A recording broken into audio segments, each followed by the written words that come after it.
یہاں لفظ صوم، سیام اور عربی میں ایک لفظ صائم استعمال. پروفیسر اسرار مادیہ صاحب کے ساتھ میں کل تبادلہ خیال کر رہا تھا تو انہوں نے مجھے ایک نئی چیز بتائی جس کا اظہار کرتے ہوئے میں کوئی آر محسوس نہیں. صوم کا مطلب تو ہم پڑھتے تھے، سیام بھی یہ مصدر کی شکل میں جب استعمال ہوتا ہے. ایک تیسرا لفظ صائم جو ہے، اس کی جو توجیہ ہے وہ مجھے کل پتہ چلا.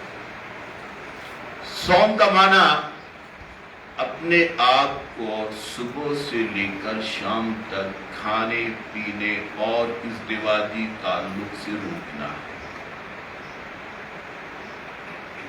اور سیام اگر مصدر میں لیا جائے تو اس کا مطلب ہے اللہ تعالیٰ نے جو پارٹس آف باڈی ہمیں دیے ہیں ان کا استعمال کس طرح کرنا ہے کہ زبان کو ہر اس چیز سے روکنا ہے جو چیز اللہ اور اس کے رسول کے منشا کے خلاف ہے، اور خصوصاً رمضان کے مہینے میں روزے کے آداب کے خلاف. زبان کے بارے میں رسول کریم صلی اللہ علیہ وسلم نے ارشاد فرمایا، میں یضمن لی اثنین اضمن لہ الجنہ، جو بندہ جو انسان مجھے دو چیزوں کی ضمانت دے دے، میں محمد صلی اللہ علیہ وسلم اس کو جنت کی ضمانت دیتا ہوں. یہ گارنٹی رسول کریم صلی اللہ علیہ وسلم نے. ما بین فخذیہ و ما بین لحییہ و ما بین فخذیہ، جبڑوں کے درمیان زبان پہ کنٹرول کر لے، رانوں کے درمیان شرمگاہ پہ کنٹرول. اور فرمایا المسلم من سلم المسلمون من لسانہ و یدہ، مسلمان ہونے کی نشانی یہ ہے کہ اس کی زبان اور اس کے ہاتھ سے دوسرے مسلمان محفوظ ہیں. دوسری بات، زبان کے ساتھ آنکھیں، کان ہیں، ہاتھ ہیں، پاؤں ہیں، یہ تمام چیزیں، ان تمام چیزوں سے مخلوق خدا کو دکھ نہ پہنچے اور انسان اپنی عاقبت کو بہتر انداز میں گزار سکے. اور ایک تیسرا لفظ ہے صائم. رسول کریم صلی اللہ علیہ وسلم نے ارشاد فرمایا، من صابہ احد فلیقل انی انا الصائم. اگر کوئی بندہ روزے دار سے جھگڑا کرنے کی کوشش کرے، اس کو گالی گلوچ کرے، تو وہ آگے سے مقابلہ بازی نہ کرے، بلکہ کہے کہ بھئی انی انا الصائم، میں تو صائم، میں تو صائم. صائم کون ہے؟ لفظاً صائم کا معنی روزے دار ہے، لیکن صائم حقیقت میں عرب میں اس گھوڑے کو کہا جاتا ہے کہ جس گھوڑے کی اس انداز میں تربیت کی جائے کہ وہ نہ پہاڑ کو کچھ سمجھے، نہ صحرا کو کچھ سمجھے، نہ اپنے آگے آنے والے یہ اونچ نیچ کو کچھ سمجھے. اس قدر اس کی اعلیٰ تربیت کی جائے اور اس کو مشاق بنایا جائے. گرمی، سردی اور نرمی، سہولت، سب چیزیں برداشت کرنے کا وہ عادی ہو. اور عرب میں باقاعدہ طور پر ایسے گھوڑے اسپیشل تیار کیے جاتے تھے، اور سینکڑوں گھوڑوں میں سے وہ جو ایک گھوڑا جو اس قسم کے ٹریننگ کے سارے مراحل طے کر کے ایک پہاڑ جیسا مضبوط وجود رکھتا تھا، باقاعدہ طور پہ اس کو مبارکیں دی جاتی تھی، اس کے مالک کی دعوتیں کی جاتی تھی اور اس کی تشہیر کی جاتی تھی کہ بھئی اس کے پاس جو گھوڑا ہے نا وہ صائم، اللہ تعالیٰ ہمیں کیا دیکھنا چاہتا ہے؟ رسول کریم صلی اللہ علیہ وسلم ہمیں کیا دیکھنا چاہتے ہیں کہ ایک روزے دار بندہ روزہ رکھ کے اس کے آداب اور تقاضے پورے کر کے ایک مہینے کی ٹریننگ کے بعد معاشرے میں ایک مثالی فرد ہونا چاہیے کہ جس کی طرف لوگ دیکھ کر اپنے کردار کی اصلاح کریں۔ اسی وین میں یہ سلسلہ شروع کیا گیا ہے۔ اللہ تعالیٰ کرے ہم سب کو اس میں حصہ لینے کی توفیق دے اور اس کے لیے جد و جہد کرنے کی ہمت عطا فرمائے۔ اب میں آتا ہوں اس طرف کہ یہ جو آیت ہے یا ایھا الذین آمنوا کتب علیکم الصیام کما کتب علی الذین من قبلکم لعلکم تتقون، اس آیت کے 4 حصے ہیں۔ یا ایھا الذین آمنوا، اے وہ لوگوں جن کا دعویٰ ہے کہ ہم اللہ کو مانتے ہیں، ایمان کا دعویٰ کرنے والا۔ ایمان کس چیز کا نام ہے؟ ایمان ہے جسم زبان سے اقرار کرنا اللہ کا، عقائد کا، زبان سے اللہ کا اقرار کرنا، دل سے اللہ تعالی پر ایمان کی تصدیق کرنا اور جسم سے اللہ کے احکام پر عمل کرنا، ان 3 چیزوں کا نام ہے۔ ہماری زبان بھی ساتھ دے، ہمارا دل بھی ساتھ دے، ہمارا جسم بھی ساتھ دے تو اس کا نام ایمان ہے۔ اور یہاں جو اللہ نے تخصیص کی ہے ایمان کی، اللہ چاہتا ہے کہ میرا بندہ متقی بنے، پرہیزگار بنے، میرے انسانی معاشرے میں یہ ایک مثالی انسان بنے، تو اس کے لیے اللہ رب العزت نے باقاعدہ خطاب کر کے کہا یا ایھا الذین آمنوا، ایمان والو میں تمہیں ایک خاص چیز دینے والا ہوں۔ باقاعدہ نامزدگی ہوئی ہے۔ یہ جبریل امین اوپر سے اللہ تعالیٰ کا حکم لے کے آئے ہیں۔ یہ کائنات میں بہت سارے لوگ بستے ہیں، بڑی قومیں بستی ہیں، بڑے بڑے نامور اپنے آپ کو کہلانے والے نامور ہستیاں ہیں، مگر یہ انعام، یہ خطاب ان کے لیے نہیں ہے، یہ صرف ایمان والوں کے۔ ظاہر ہے کوئی بندہ اپنی کوئی محبوب چیز، کوئی بہت اچھی چیز دشمن کو تو نہیں نہ دیتا، مخالف کو تو نہیں نہ دیتا۔ اس کا مطلب ہے اللہ والے، جو لوگ صرف اللہ والے ہیں،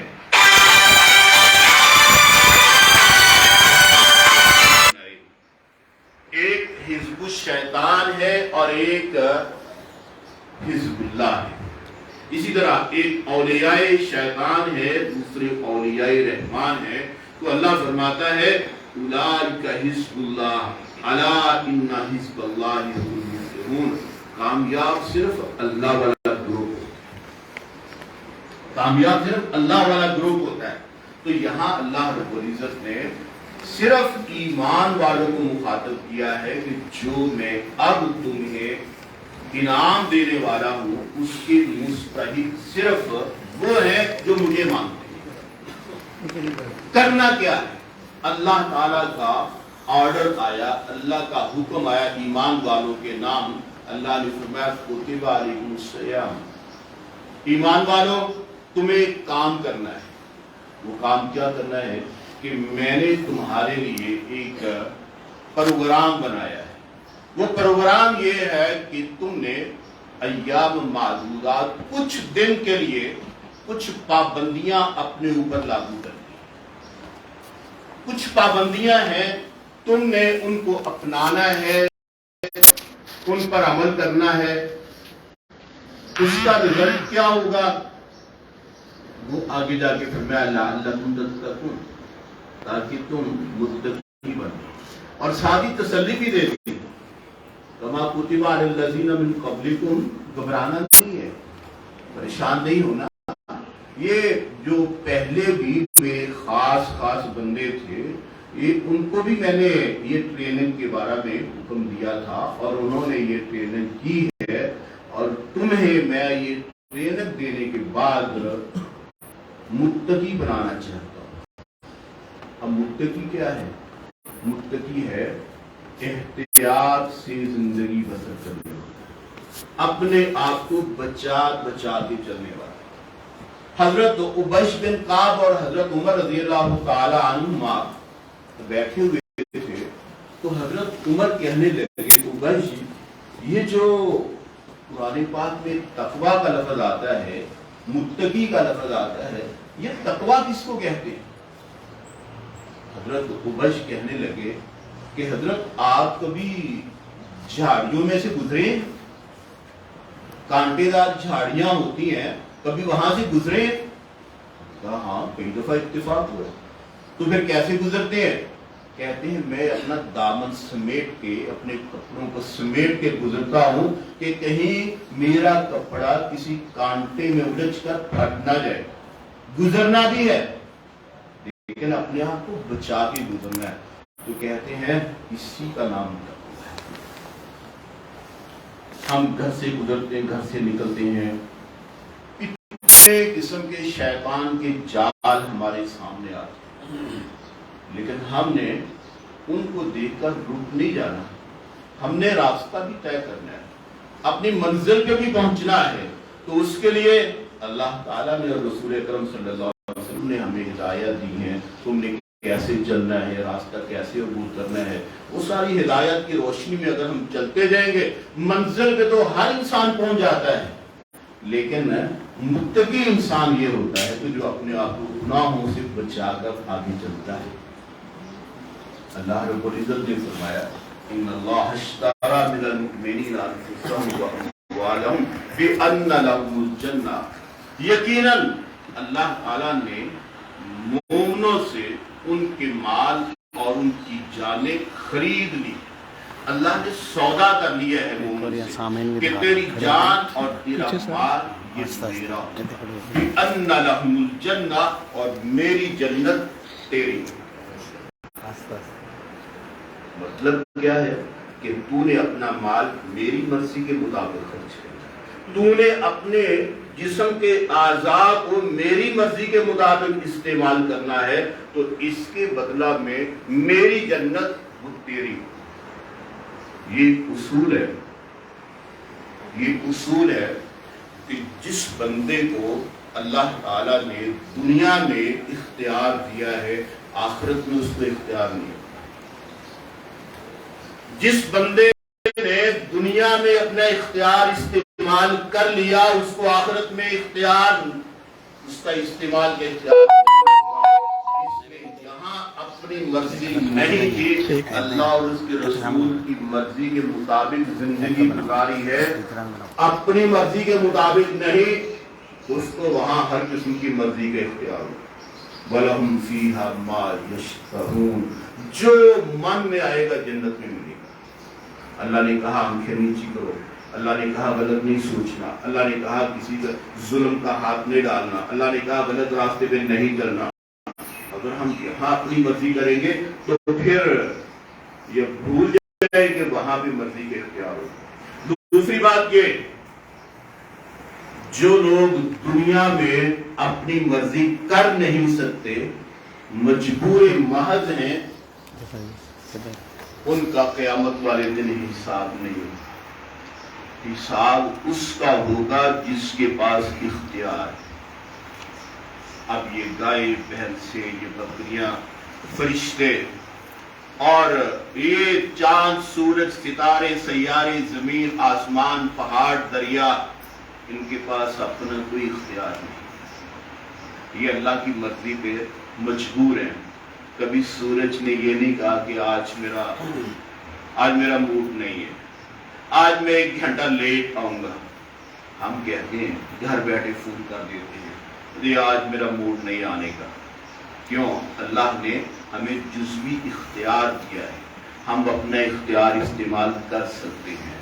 یہ انسان اور جنوں کے علاوہ باقی کائنات کے پاس کوئی اختیار نہیں ہے. ان کے پاس اختیار نہیں ہے, ان کا حساب نہیں. انسان اور جنوں کو اللہ نے اختیار دیا ہے. سَنَفْرُغُ لَكُمْ أَيُّهَا الثَّقَلَانِ, انہی کا حساب ہو, انہی کا حساب ہو. تو اللہ رب العزت نے یا ایھا الذین آمنوا کہہ کر ہمیں یہ بتایا کہ چونکہ تمہارا دعویٰ ہے کہ ہم ایمان والے ہیں, اس لیے میرا حکم تمہارے لیے ہے. تو ایمان کا تقاضا یہ ہے کہ اللہ تعالیٰ کے احکامات پر عمل کیا جائے. تو یہ روزہ اللہ تعالیٰ کا حکم ہے.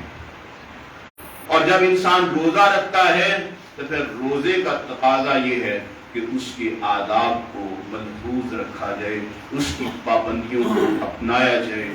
جب انسان روزے کے تقاضے پورے کرتا ہے تو پھر روزے کا تقاضا یہ ہے کہ اس کو اس کا جو رزلٹ ہے, اس کی محنت کا صلہ ہے, وہ اس کو ملنا چاہیے. ہم جب دیکھتے ہیں روزے کے حوالے سے ایک ایسی حدیث ہمارے سامنے آتی ہے کہ رسول کریم صلی اللہ علیہ وسلم نے فرمایا, ایک حدیث قدسی ہے. حدیث قدسی اس کو کہتے ہیں کہ اللہ کا فرمان ہے لیکن نبی کی زبان سے جاری ہوا. فما الصوم لی وانا اجزی بہ, روزہ میرے لیے ہے اور میں ہی اس کی جزا دیتا ہوں. میں ذرا تھوڑا سا اس کا اپنے نقطہ نظر سے ترجمہ کرتا ہوں. الصوم لی وانا اجزی بہ, روزہ میرے لیے ہے, اس کی جزا بھی میں ہی دے سکتا ہوں. روزے کا ثواب فرشتوں کے بس میں نہیں ہے اس کی گنتی کرنا. یہ پھر کبھی صحیح ہے, الگ موضوع ہے کہ روزے کا کتنا ثواب ہے, روزے کا کیسے ہے. اب یہ ہے لفظ تقویٰ. لفظ تقویٰ کا مطلب ہے بچنا, احتیاط کرنا. اب جب انسان یہ پروگرام بناتا ہے کہ میں بچوں, میں احتیاط کروں, تو گویا اس کے اندر ایک احساس ہوتا ہے. وہ احساس کیا ہے, اس کا ہم عملی مظاہرہ ہر روز کرتے ہیں. جب ہم نہاتے ہیں یا جب ہم فریج کھولتے ہیں تو ہمارے سامنے یقیناً کئی قسم کے مشروبات آتے ہیں, معقولات آتے ہیں, کوئی ہمیں دیکھنے والا بھی نہیں ہوتا.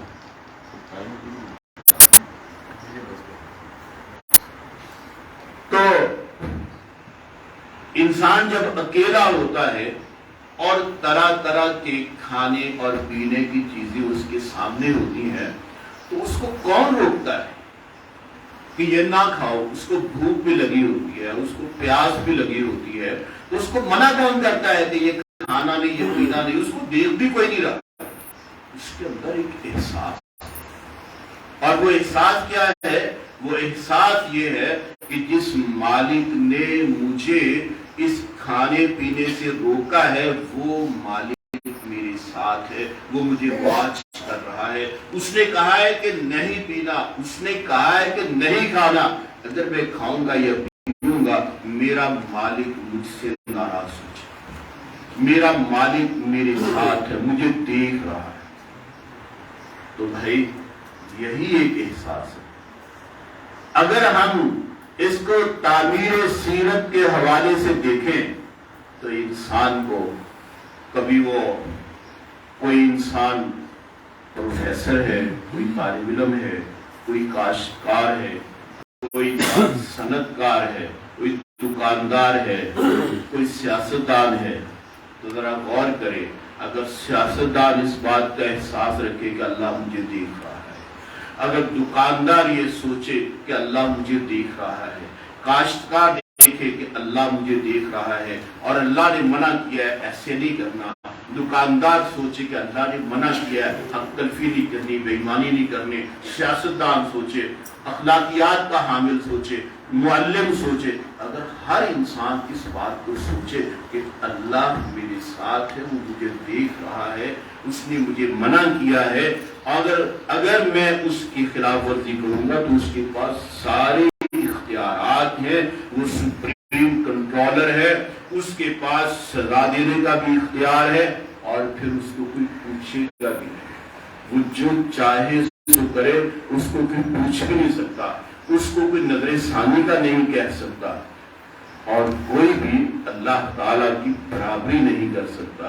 اگر انسان اتنا سوچ لے تو روزے کو ہر جگہ پہ وہ اپلائی کرے، کیوں نہیں، کس طرح نہیں ہو سکتا کہ وہ ایک مثالی انسان بن جائے۔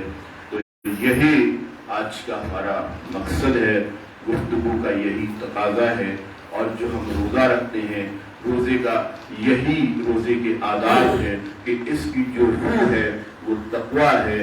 ہم روزہ رکھنے کے بعد متقی بن جائیں، پرہیزگار بن جائیں، اپنی اصلاح کر لیں اور معاشرے کو مثالی بنائیں۔ اللہ مجھے بھی توفیق دے، آپ کو بھی توفیق دے۔ وآخر دعوانا ان الحمد للہ رب العالمین۔